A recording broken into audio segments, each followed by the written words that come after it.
The Tractor Ghost is a car that I wanted in diecast form as soon as I saw it. The fact that they snuck a ghost tractor in the back of the Haunted Hotel in Cars on the Road was so funny to me, and I was shocked to see it get a diecast only like less than a year and a half after Cars on the Road came out. I was not expecting to see this guy so soon, and honestly, I kind of wish they waited a little longer to release this. This is such a funny diecast concept, but it's based on a very obscure little sight gag in the background of Cars on the Road. I would have preferred if we got some more regular ghosts before we got the Tractor Ghost here. Not counting the Diana Giordano color changer, Tractor Ghost is only the second ghost diecast we've gotten from Cars on the Road. I just think it's a strange choice to make such an obscure joke background character before we get some of the more, regular ghosts in the episode. And I know we are getting another one later on this year, but still, I think it's so odd that they chose to release the Tractor Ghost so early. It really sums up Cars on the Road diecasts pretty well to me. Usually, I feel like we don't get as many obscure characters early on as we've gotten with Cars on the Road. Typically, when a new Cars project comes out, we get a pretty good mix of notable characters and some more lesser-known ones. But early on, it's typically primarily ones that are significant. Look at 2017's Cars 3 lineup.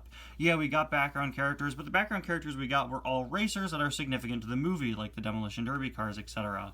The only really super obscure character I could think of is Stu Scattershields. Or look at something like the Cars 2 line, where we got a ton of super significant main characters, and then a few super crazy background ones like Becky Whelan and other background characters that to this day people still don't know where they appeared in the movie, right? And then look at On the Road, where I feel like it's kind of been a 50-50 split of significant items like Cave Mater and President Mater this year, and obscure items like the Tractor Ghost also this year around the same time. Just an interesting thing, I thought, and a slightly different way to handle the Cars diecast line than I feel what they usually do.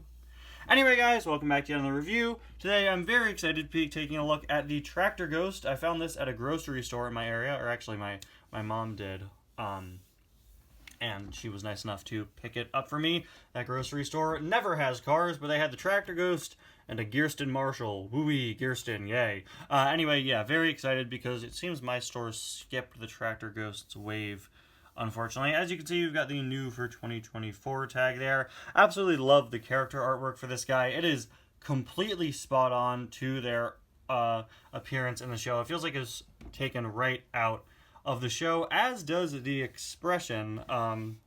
You can see it was made to match this pretty well. But yeah, very spot on artwork. Again, it feels like they just ripped that right out of the show. On the back, you can see, as seen in Cars on the Road, we've got Rodette Marker, who unfortunately I haven't found yet. I know she became a peg warmer in some areas, but she completely skipped over mine. Randy, also have not found yet. Cryptid Buster Mater, Motto, Mallory Carhut, and Gearston Marshall. I reviewed all of these. Just reviewed Mater pretty recently, and I reviewed these a bit closer to when they all came out. Anyway, let's pop our buddy the Tractor Ghost out here and take a closer look.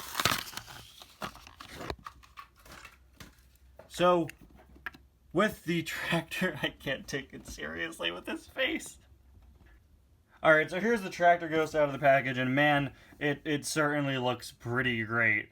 I absolutely love the color scheme they've gone for these ghost cars. I think it's very clever, painting them all the exact same shade of green, except for the eyes, which are a bit of a more yellowy green color. I think it was so clever how they chose to pull off all of the ghost cars.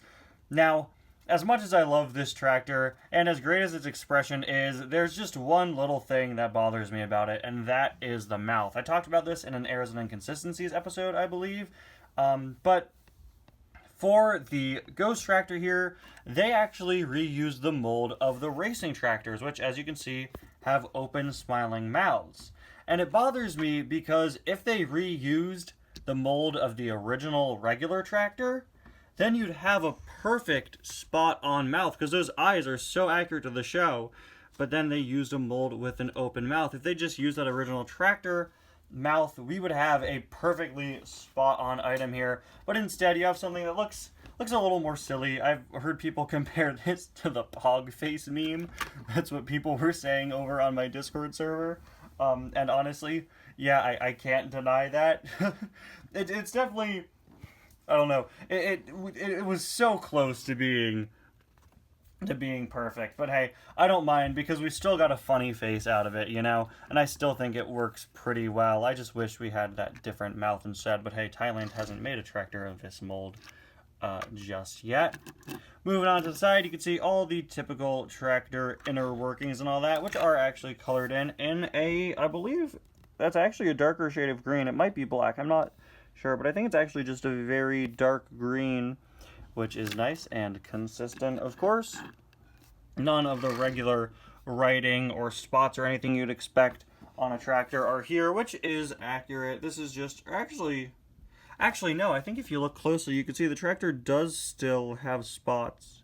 Oh, that's unfortunate. But honestly, I think if they tried to color in lighter and darker parts to emulate the spots, I just don't think it would have looked good on the final item. I think it would have looked pretty awkward, honestly. So I kind of prefer it just being this one flat green instead of having the spots on there.